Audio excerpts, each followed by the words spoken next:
എടാ രാജു, ആ എന്താ? നമുക്ക് ഇവിടെ ഇങ്ങനെ ഇരുന്നാ മതിയോ? പിന്നെ എന്തോന്നാ നീ പറയുന്നേ? ഒരു കാര്യം ചെയ്യാം, നമുക്ക് ദിവാകരണ്ണന്റെ കടയിൽ പോവാം. ആ അത് നല്ല ഐഡിയ. അല്ലേലും ഐഡിയാസ് എപ്പോഴും എന്റെ വൈന്നല്ലേ വരും. ഒരുപാടങ്ങ് അഹങ്കരിക്കണ്ട, എടുത്ത് കശത്ത് വെക്കത്തേ ഉള്ളേ. ആ ശരി. രാവിലെ തൊട്ട് ഒരുത്തനും എന്റെ കടയിൽ വരുന്നില്ല. എന്തിനാ ഇവിടെ ഇങ്ങനെ നിൽക്കുന്നത്? ദിവാകരണ്ണ, ആ ഇതാരാ? രാജുവും ടോമിയുമോ? ദിവാകരണ്ണൻ കട കൂട്ടിയോ? ഒരുത്തനെ കാണുന്നില്ലല്ലോ.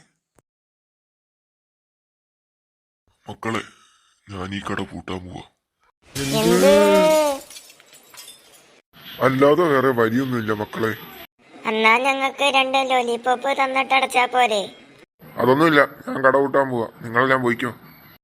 ലോലിപോപ്പ് ഇനി കിട്ടത്തില്ലെന്ന് തോന്നടാ, നമുക്കങ്ങ് വിടാം. പിന്നെ ഇവിടം വരെ എന്തിനാടാ ഞാൻ വന്നേ? രാജുവിന് എന്തെങ്കിലും വേണമെങ്കിൽ അത് വാങ്ങിച്ചിട്ടേ പോത്തുള്ളൂ. അങ്ങനെയാണെങ്കിൽ ഒരു ഐഡിയ ഉണ്ട്. ഇവിടെ ആരും വരാത്തോണ്ടല്ലേ ദിവാകരണ്ണൻ കട കൂട്ടുന്നേ. നമുക്കിവിടെ ആൾക്കാരെ ഒപ്പിച്ചു കൊടുത്താലോ? നിന്റെ കൈ ഐഡിയ ഉണ്ടോ? നീ ഇപ്പം കണ്ടോടാ ദിവാകരണ്ണ. എന്തോടാ നിന്റെ ഒക്കെ എടുത്തിട്ടാ പോവാൻ പറഞ്ഞേ? പോ. അണ്ണൻ ഈ കട കൂട്ടാൻ പോകുന്നില്ല. എടാ ടോമി, നീ വീട്ടിലെങ്ങാനും പോയിരി, വെറുതെ മനുഷ്യനെ ക്ഷമിക്കാൻ. എന്ത്? ഒരു മനുഷ്യനെ നശിപ്പിക്കുന്നില്ല.